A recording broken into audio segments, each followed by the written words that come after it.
Yakobo anafahamika kuwa kwamba ni mdanganyifu, ni muongo ama mdanganyifu. Mwanzo 32 mstari wa 28. Mstari wa 28 inasema, akamwambia, jina lako hutaitwa tena Yakobo ila Israeli, maana umeshindana na Mungu na watu, nawe umeshinda. Amen. Bwana Yesu asifiwe. Jumapili tulijaribu kusemezana kuhusu jina Yakobo, na tukasema ya kwamba Yakobo inajulikana kama mdanganyifu. Alimdanganya Mungu mwanzo, kadanganya hata upande wa urithi, akavaa ngozi ya manyoya kujionyesha kwamba ni ndugu yake. Uongo ukaanzia pale na udanganyifu wake ukaendelea kwa sana. Bwana Yesu asifiwe. Lakini kuna hatua akaenda mbali sana. Mungu akaenda akambariki, akamchongeza, akawa na maongeo mengi sana, akawa na mifugo mingi na wajakazi wengi sana, hata wake nao pia akazidishiwa. Lakini ujue ya kwamba katika udanganyifu hakuna faida. Udanganyifu huo naye akadanganyishwa, akakaa kwa miaka 7, akatumikisha, akapewa mke tofauti badala yule ambaye alimtaka. Akashiriki tena miaka mingine 7, ndipo akapewa mke aliyempenda. Baada ya hapo kikao kuna vita baina ya yeye na mjomba wake Labani. Mpaka katika mifugo kuna vita. Kafikia hatua katika maandiko ya kwamba wakawa naekeana ahadi ya kwamba ni achukue vitu asichore alama, na ni kwamba kizee karibu na maji, wale mifugo wakitazama ndani ya maji wakiona ile alama, wakishika ujauzito wale mifugo wanazaa mifugo ya kufanana na ile alama ambayo ameichora kwa ufito wake. Basi wakawa ni idadi kubwa mno. Ikafika hatua akataka kutoka kurudi kwao, na akagawa mpaka mafungu ya makundi yake ili kwenda kumkabidhi ndugu yake aliyemdanganya pale mwanzoni. Bwana Yesu asifiwe. Lakini pale mbeleni tunakutana ya kwamba kunaye mtu ambaye ni malaika, akakutana naye, akapigana naye usiku kucha,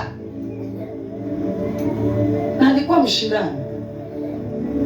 Hakuchoka, hakukata tamaa, akashika na akakamata kweli kweli, akapigana naye hadi akauliza, wewe ni nani? Bwana Yesu asifiwe. Lakini alimwambia kwamba sikuachi. Yakobo alikuwa na msimamo wake pale. Alitoka akiwa na jina tofauti na Yakobo, lakini ile jina lilikuwa libadilishe ili akirudi katika nchi yake arudi akiwa salama. Kubadilishwa kwake akaambia ya kwamba kwa sababu umeshindana na Mungu, ndio maana yake Israeli. Sasa Mungu hushinda, kushindana na Mungu maana ya Israeli, kwa sababu umeshindana na Mungu. Acha tuende katika maandiko. Basi kuanzia leo akaambia ya kwamba hataitwa tena Yakobo bali ataitwa Israeli. Yote ni kwa sababu alishindana na Mungu. Basi mchana wa leo ujumbe wetu natufunza ni katika maisha yetu ya kiroho. Haleluya. Yakobo alitamani kubadilishwa kitabia, licha ya kwamba tabia ya Yakobo ilikuwa ni tofauti. Alikuwa na roho ya udanganyifu ndani yake, lakini wakati alipotaka kubadilishwa na Mungu, ni kwamba alitaka kubadilisha tabia zake zimfanane Mungu au zimpendeze Mungu.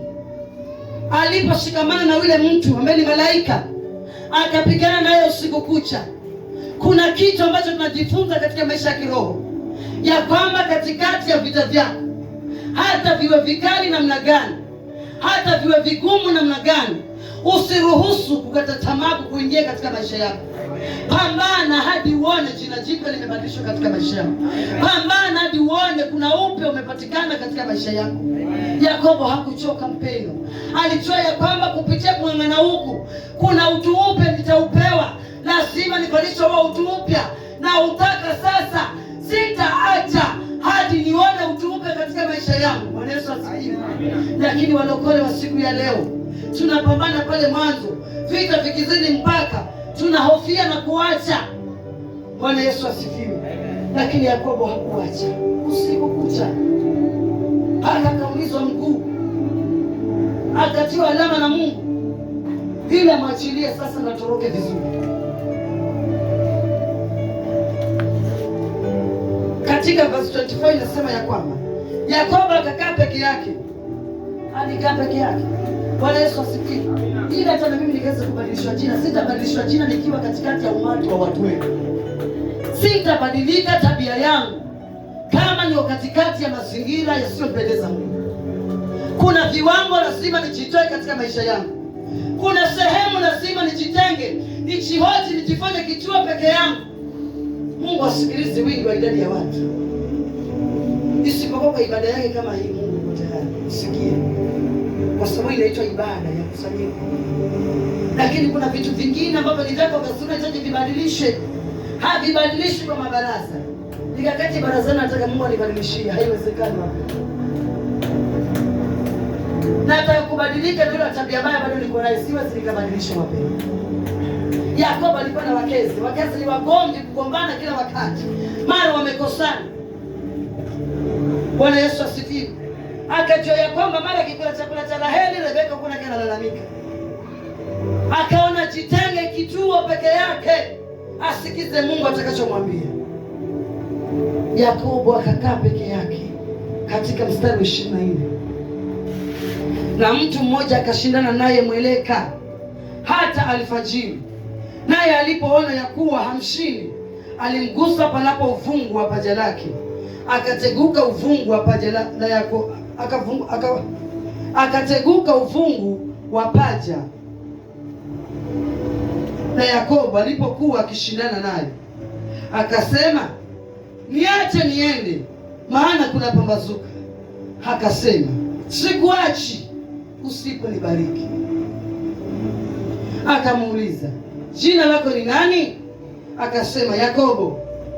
Akamwambia, jina lako hutaitwa tena Yakobo, ila Israeli, maana umeshindana na Mungu na watu, nawe umeshinda.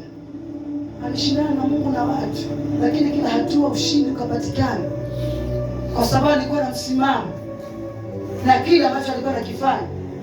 Je, katika safari yako ya wokovu mpendwa, na katika maisha yako unayoishi siku ya leo, una uhakika, una msimamo na kile unachokiendea mchana wa leo?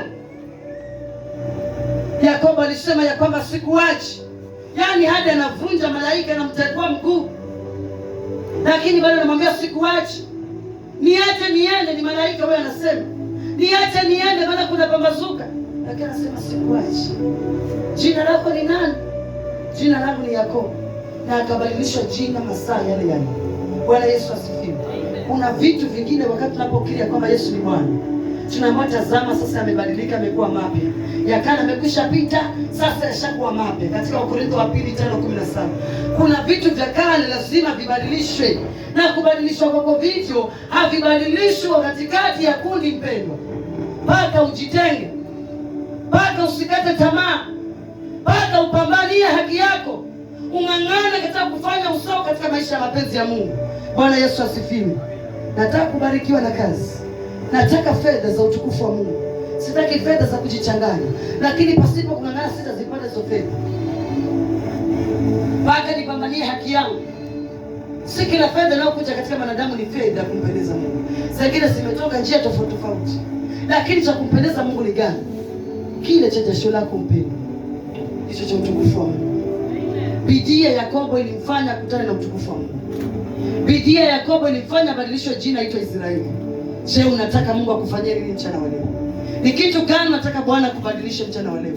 Unataka Bwana abadilishe nini katika usemi wako? Bwana Yesu asifiwe. Baraka hupatikana kwa kung'ang'ania. Kitu ambacho nimejifunza katika maandiko haya ya kwamba mabadiliko ya tabia, lazima nibadilike tabia, jina langu linabadilisha utukufu tofauti. Kukutana na Mungu hubadilisha mwelekeo na maisha. Ukikutana na Mungu mchana wa leo mpendwa, hata aliyekuona mwaka jana mwaka huu atakushangaa. Kuna vitu lazima vibadilike. Mungu mwenyewe akisimama akisema nitamshika mkono mwanangu, hautasauliwa kamwe katika ufalme wake. Atakutembeza katika mapenzi yako. Hautang'ang'ana katika juhudi zako na akili zako, maana kwa akili zetu sote hatuwezi. Sote tumepungukiwa na kukosa utukufu wake Mungu, lakini rehema zake Mungu zinatusongeza karibu. Bwana Yesu asifiwe. Anayekutana na Mungu, wapendwa, hubadilisha mwelekeo wa maisha. Leo hii unapambana, unang'ang'ana kila wakati, lakini wakati Mungu anapokushukia mwenyewe akikubadilisha, hakuna mwanadamu atakayekuza kuuliza kwamba ilikuwaje.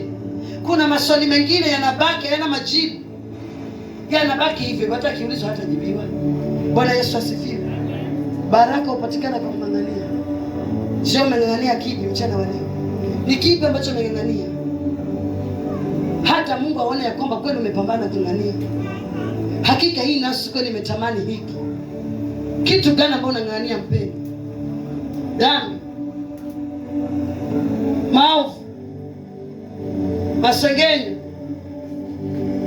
wivu, ya kwamba mwingine akifanikiwa wewe umenuna moyoni. Hicho ndo unang'ang'ania. Tunang'ang'ania kwa ajili ya ufalme wa Mungu. Wengi wameng'ang'ania mambo ya dunia hii, wameishia wapi? Tamani siku zote ung'ang'anie katika ufalme wa Mungu. Ufalme wa Mungu ukiwa wa kwanza, hiyo mengine yote Mungu atazidisha. Tukitafuta kwa bidii ufalme wa Mungu, haya mengine yote tutazidishiwa. Leo hii tumekamilisha majuma 3 ya maombi. Umekuwa kujitesa, umejitenga na mabaraza yote. Vivyo hivyo Mungu anataka kukuona ya kwamba umetoka katika mabaraza, utembee katika kutafuta ufalme wa Mungu. Haya mengine yote ya siri nayo ya tamani, Mungu akuzidishia katika mwaka huu. Haleluya.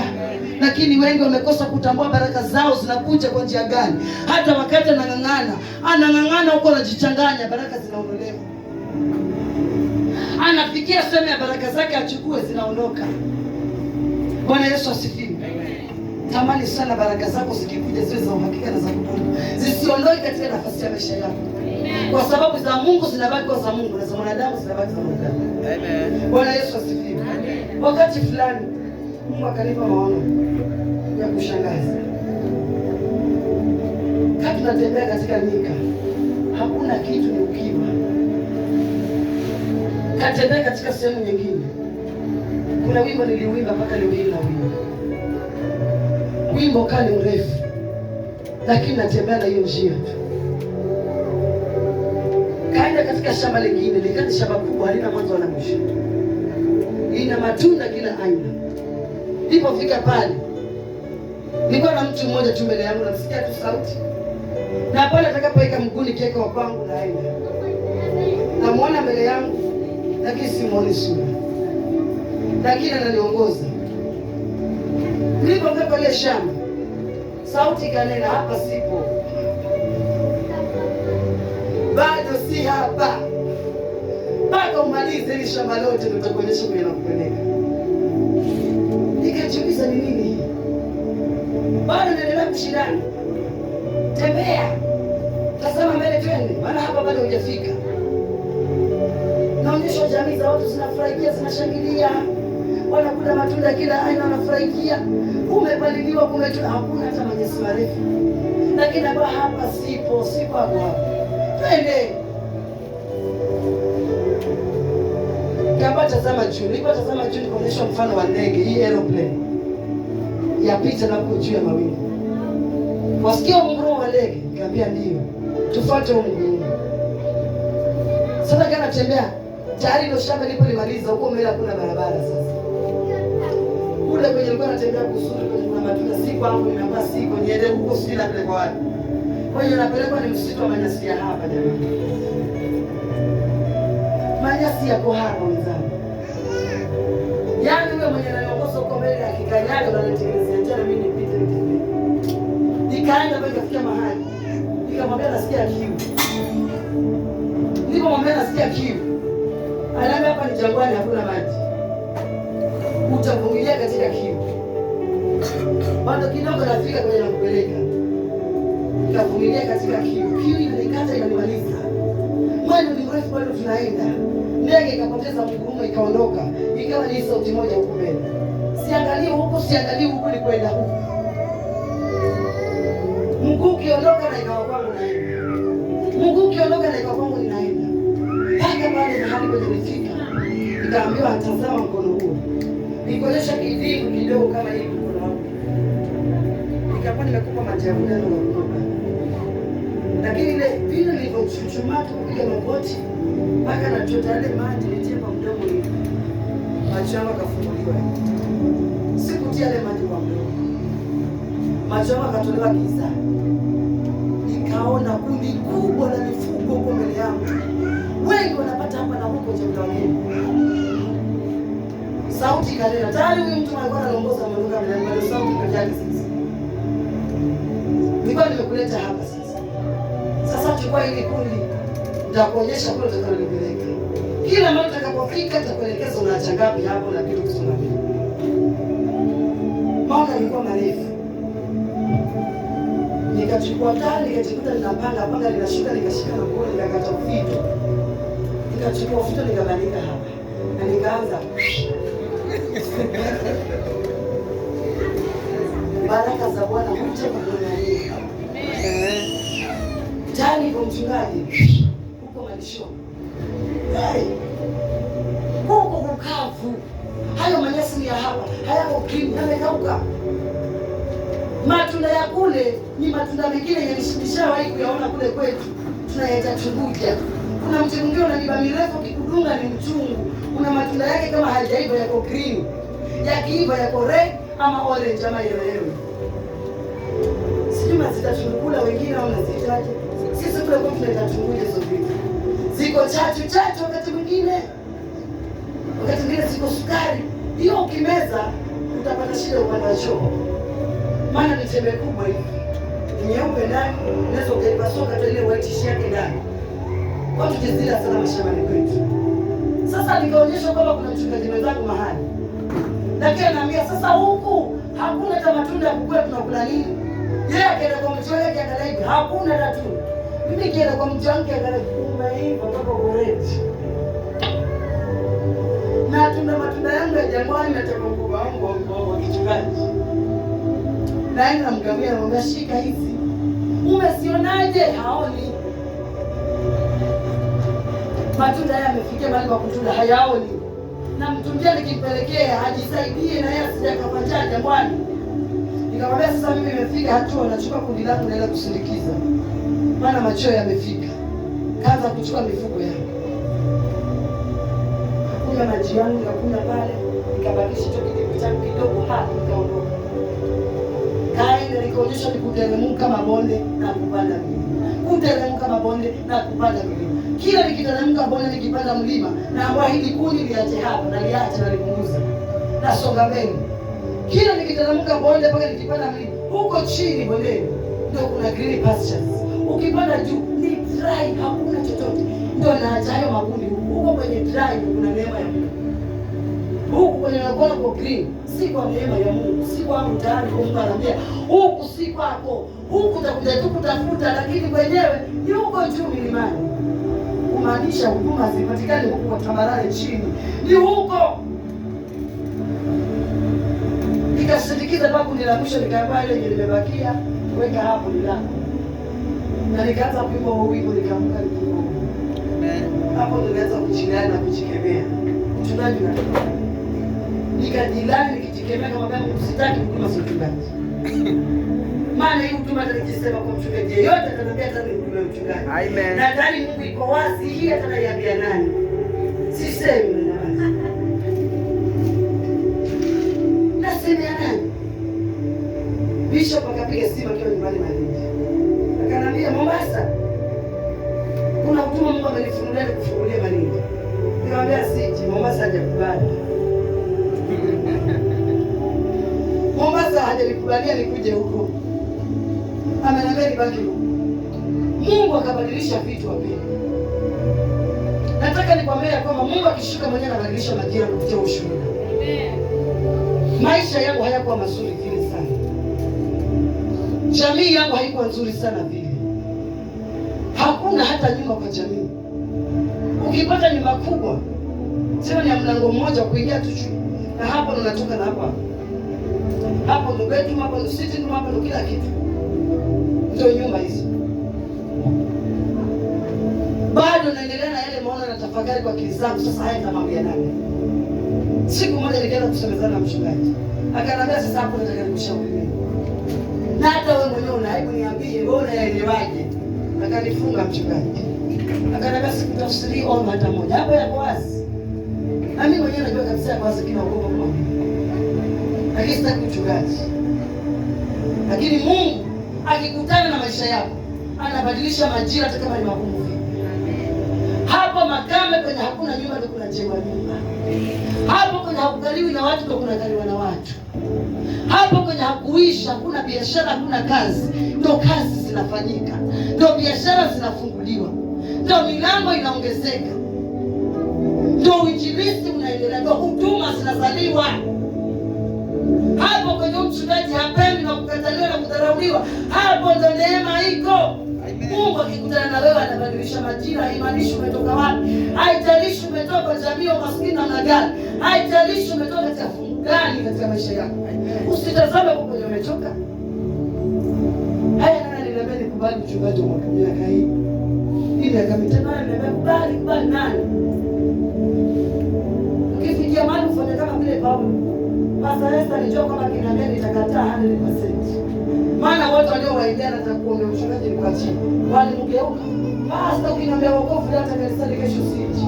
Wote macharedi, madiko, wazee wa kanisa, wote kama ukiniambia leo pastor, kesho siji ibada. Wacha mimi niliamana kubakisha Jumapili na kanisa kubwa tukafunga ibada. Nikijaribu kujitetea nilifunga mdomo nafungua.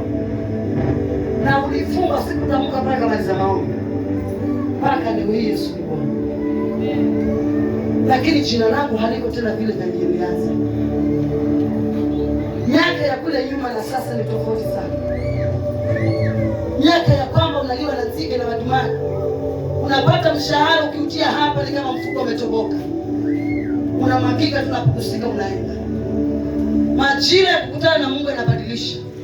Anga ya fedha yako pia inabadilishwa. Inakwenda kuhifadhika katika maisha yako mpendwa. Hata kama ni kidogo lakini bado ibaki, hesabike, ionekane. Sio kwamba ni kidogo na hauna haionekani. Mungu alipokutana na Israeli ama Yakobo alibadilisha janga mwita Israeli.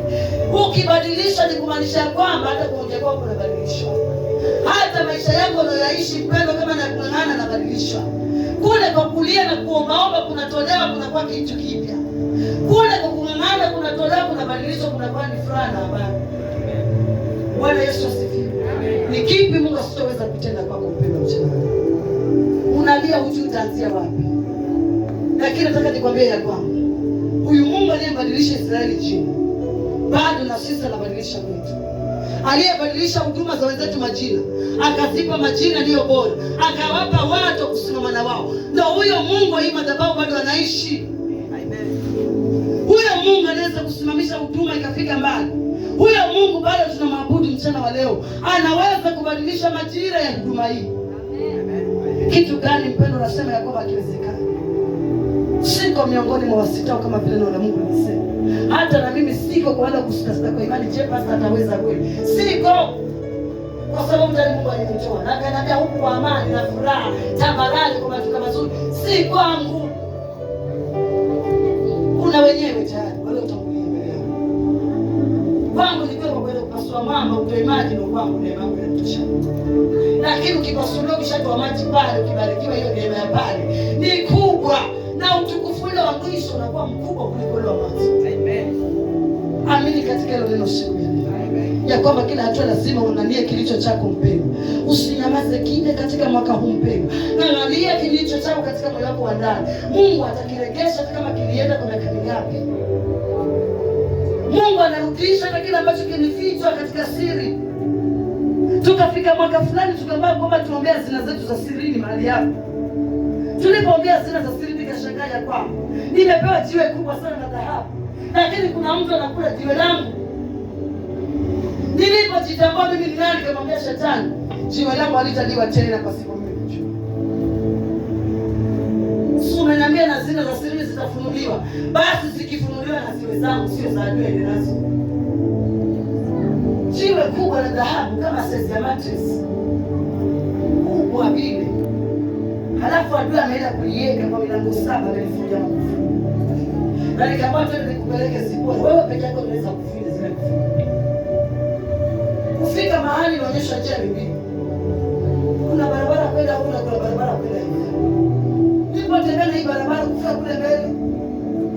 Nikaonyesha ni Greenland wapendwa. Hii wokovu. Mahali kwenye kuna tabarasi kwa amani yako. Miti imejaa iko green. Lakini ukifika kwa ile miti, ndani ya hiyo miti kuna maji na madonge ya barafu mpaka ni ice.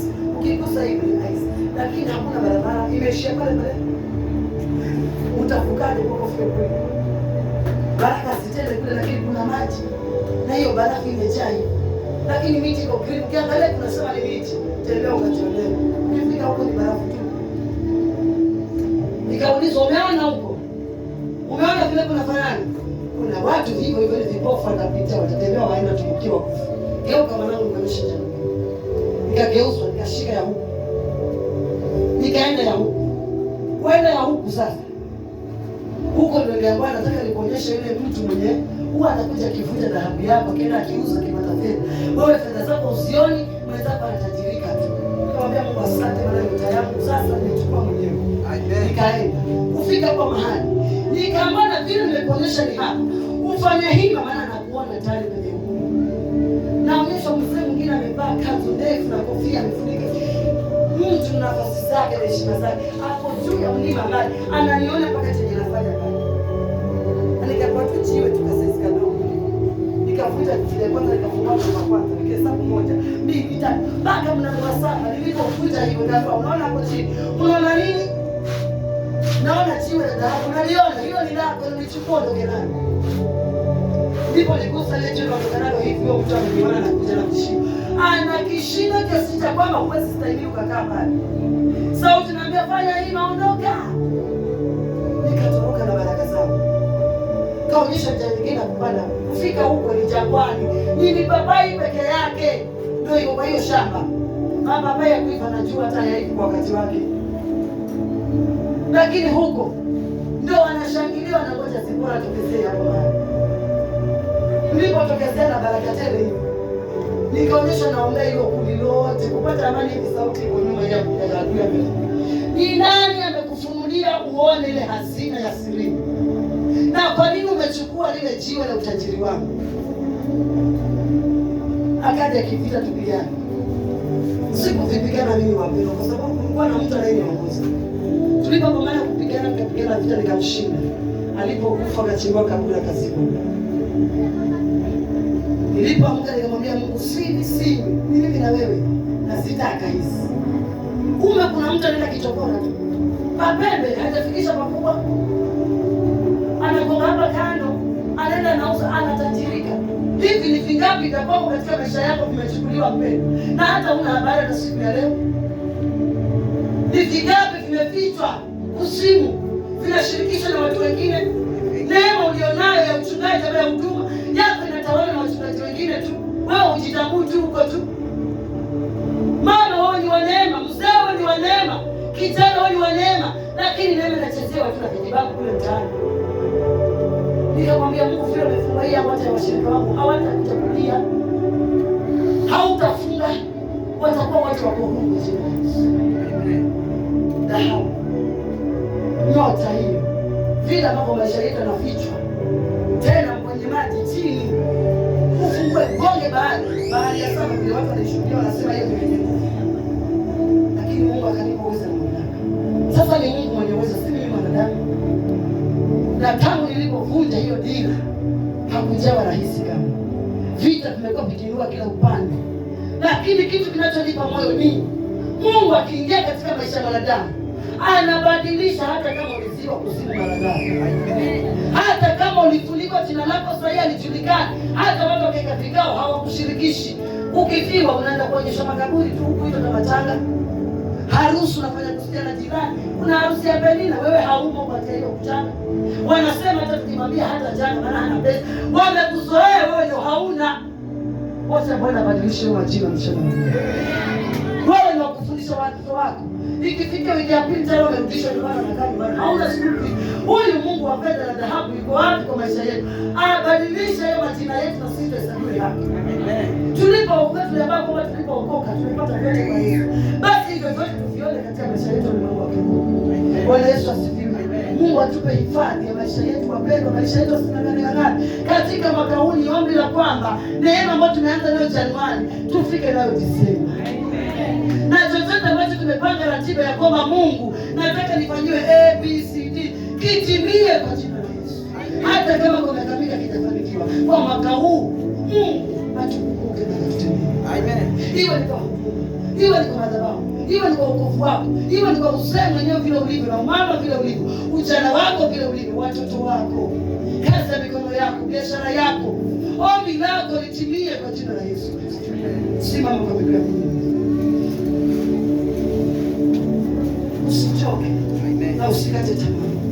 Maana baraka huja kwa Mungu. Kuna mama mmoja katika Biblia hakukata tamaa. Alimwendea Kadhi kila wakati, akimwambia Bwana mkubwa, anipe haki, nataka haki yangu. Yule mtu kwa sababu alisumbuliwa sana, yule mama kila siku anamgongea mlango. Akasema ingawa mimi ni dhalimu, lakini kwa sababu ananisumbua kila wakati, nitampa haki yake, aache kunisumbua. Bwana Yesu asifiwe.